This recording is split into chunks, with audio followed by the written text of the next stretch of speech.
اسحاق بن ابراہیم کے والد سے منقول ہے، ایک مرتبہ خلیفہ ہارون حج کے لیے روانہ ہوئے تو میں بھی ساتھ تھا۔ جب ہم مدینہ منورہ پہنچے تو جعفر بن یحییٰ نے مجھ سے کہا، کیا تم میرے لیے کوئی ایسی لونڈی تلاش کر سکتے ہو جو حسن و جمال اور ذہانت میں بے مثال ہو، نغمہ گنگنانے میں بھی کمال ہو اور انتہائی باادب ہو؟ میں نے کہا، کوشش کرتا ہوں کہ ایسی لونڈی کہیں مل جائے۔ چنانچہ میں ایسی صفات کی حامل لونڈی کی تلاش میں لگ گیا۔ بالآخر مجھے معلوم ہوا کہ فلاں شخص کے پاس ایسی لونڈی مل سکتی ہے۔ میں مطلوبہ شخص کے پاس پہنچا اور اپنے آنے کا مقصد بیان کیا۔ اس نے ایک لونڈی مجھے دکھائی تو میں اسے دیکھتا ہی رہ گیا۔ اتنی خوبصورت و باادب لونڈی میں نے آج تک نہ دیکھی تھی۔ اس کے چہرے کی چمک دمک آنکھوں کو حیران کر رہی تھی۔ جب اس نے نغمہ گنگنایا تو آواز بڑی دلکش اور سریلی تھی۔ مجھے وہ بہت پسند آئی۔ میں نے اس کے مالک سے کہا، بتاؤ اس کی کیا قیمت لوگے؟ مالک نے کہا، میں 1 دام بتاؤں گا اور اس سے 1 بھی پیسہ کم نہیں کروں گا۔ میں نے کہا، بتاؤ؟ کہا، 40,000 دینار۔ میں نے کہا، ٹھیک ہے، یہ لونڈی ہماری ہو گئی، تم کچھ انتظار کرو، میں رقم کا انتظام کرتا ہوں۔ کہا، ٹھیک ہے، یہ لونڈی تمہاری ہے، تم رقم لے آؤ۔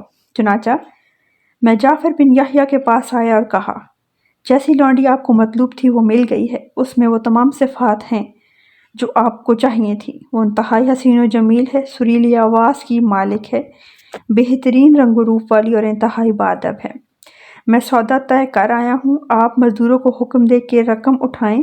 مزدوروں نے درہموں کی تھیلیاں اٹھائیں اور میرے ساتھ لونڈی کے مالک کے پاس آ گئے۔ جعفر بن یحییٰ کچھ دیر بعد اکیلے ہی وہاں پہنچے۔ جب لونڈی کے حسن و جمال کو دیکھا تو بہت ہی زیادہ حیران رہ گئے اور دیکھتے ہی رہ گئے۔ اسے معلوم ہو گیا کہ میں نے اس کے لیے کسی اچھی چیز کا انتخاب کیا ہے۔ لونڈی نے اپنی دلکش اور سریلی آواز میں نغمہ گنگنایا تو جعفر بن یحییٰ بہت خوش ہوئے اور مجھ سے کہا، تمہارا انتخاب ہمیں بہت پسند آیا، جلدی سے لونڈی کی قیمت ادا کر دو۔ میں نے مالک سے کہا، یہ پورے 40,000 دینار ہیں، ہم نے ان کا وزن کر لیا ہے، اگر تم چاہو تو دوبارہ وزن کر لو۔ اس نے کہا، نہیں، ہمیں آپ پر بھروسہ ہے۔ جب لونڈی نے ہماری گفتگو سنی تو اپنے مالک سے کہنے لگی، میرے سردار، یہ آپ کیا کر رہے ہیں؟ کیا آپ مجھے بیچنا چاہتے ہیں؟ اس نے کہا، تو جانتی ہے کہ ہم کتنی خوشحال زندگی گزار رہے ہیں۔ ابھی ہمارے حالات بہت اچھے ہیں، لیکن حالات بدلتے دیر نہیں لگتی۔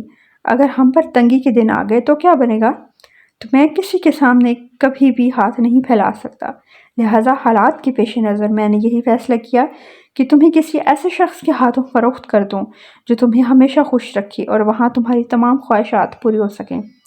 لونڈی نے بڑی غمگین آواز میں کہا، میرے آقا، خدا عز و جل کی قسم، اگر آپ کی جگہ میں ہوتی اور میری جگہ آپ ہوتے تو میں تمام دنیا کی دولت کے بدلے بھی آپ کو فروخت نہ کرتی۔ کیا آپ کو اپنا وعدہ یاد نہیں؟ آپ نے ہی تو وعدہ کیا تھا کہ کبھی بھی تجھے بیچ کر تیری رقم نہ کھاؤں گا۔ لونڈی کی دردمندانہ گفتگو سن کر مالک کی آنکھوں میں آنسو بھر آئے۔ اس نے روتے ہوئے کہا، تم سب گواہ ہو جاؤ کہ یہ لونڈی اللہ عز و جل کی رضا کی خاطر آزاد ہے۔ اب میں اس سے نکاح کرتا ہوں اور میرا گھر اس کا مہر ہے۔ جب عقد نکاح ہو گیا تو جعفر بن یحییٰ نے مجھ سے کہا، چلو واپس چلتے ہیں۔ میں نے مزدوروں کو حکم دیا کہ تمام رقم واپس لے چلو۔ جعفر بن یحییٰ نے کہا، نہیں، خدا عز و جل کی قسم، اب اس رقم سے 1 درہم بھی واپس نہیں جائے گا۔